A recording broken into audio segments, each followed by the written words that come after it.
Hello అండి, మా ఇంటి రుచి మనప కిచెన్. నేను ఇవాళ చేయబోయే రెసిపీ క్యారెట్ సాబుదాని పాయసం చేస్తున్నానండి. ముందుగా నేను ఇక్కడ సాబుదాని 1 కప్పు సాబుదాని తీసుకొని 2 అవర్స్ ముందు నానేసి పెట్టుకున్నాను. ఇప్పుడు 1 కప్పు క్యారెట్ తీసుకున్నాను, అలాగే 1 కప్పు బెల్లం తీసుకున్నాను. ఇప్పుడు ఇక్కడ కడాయి పెట్టుకుందామండి. అందులో కొద్దిగా నెయ్యి వేసుకుందాము. ఇక్కడ మనం డ్రై ఫ్రూట్స్ కూడా వేసుకుందాము. జీడిపప్పు, బాదం పప్పు, కిస్మిస్. ఇప్పుడు డ్రై ఫ్రూట్స్ కలర్ మారాక ఒక బౌల్లోకి తీసుకుందామండి. ఇప్పుడు అదే విధంగా అదే కడాయిలో మనం తురిమి పెట్టుకున్న క్యారెట్ కూడా వేసుకుందాము.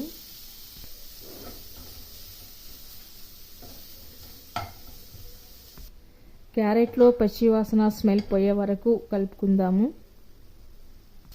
ఇప్పుడు క్యారెట్ని ఒక బౌల్లోకి తీసి పెట్టుకుందాము. ఇప్పుడు అదే విధంగా అదే కడాయిలో మనము 1 గ్లాసు మిల్క్ వేసుకుందాము. ఇప్పుడు కొద్దిగా వాటర్ కూడా వేసుకుందామండి. మిల్క్ వేసాక ఇలా బాయిల్ అవ్వాలండి. బాయిల్ అయ్యేటప్పుడు మనం నానేసి పెట్టుకున్న సాబుదాన్ని వేసి పెట్టుకుందాము. సాబుదాన్ని వేసి పెట్టుకున్న తర్వాత ఒకసారి ఇది బాగా ఉడికించుకుందాము. ఇప్పుడు సాబుదాని ఇలా బాయిల్ అయ్యేటప్పుడు మనము క్యారెట్ వేసుకుందాము. మనం తీసుకున్న కప్పు కొలత ప్రకారం బెల్లం తీసుకున్నాను. 1 కొంచెం తక్కువ తీసుకున్నాను. మీరు స్వీట్ తినే వాళ్ళు ఉంటే 1కి 1 కప్పు తీసుకోవచ్చు. 1 కప్పు సాబుదానికి 1 కప్పు బెల్లం తీసుకోవచ్చు. ఇప్పుడు బెల్లం కరిగేదాకా కలుపుకుందాము.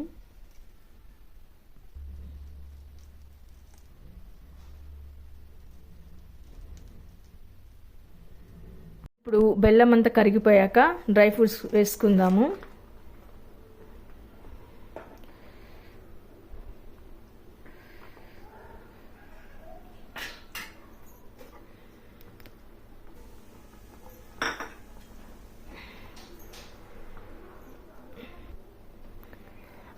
అంతే అండి, చాలా ఎమ్మీగా టేస్టీగా ఉండే సాబుదాని పాయసం రెడీ అయిపోయింది. ఇప్పుడు సర్వింగ్ బౌల్లోకి తీసుకుందాము. ఈ సమ్మర్లో ఒంటికి చలువ చేస్తుంది, ఎంతో హాయిగా ఉంటుందండి ఈ సాబుదాని పాయసము.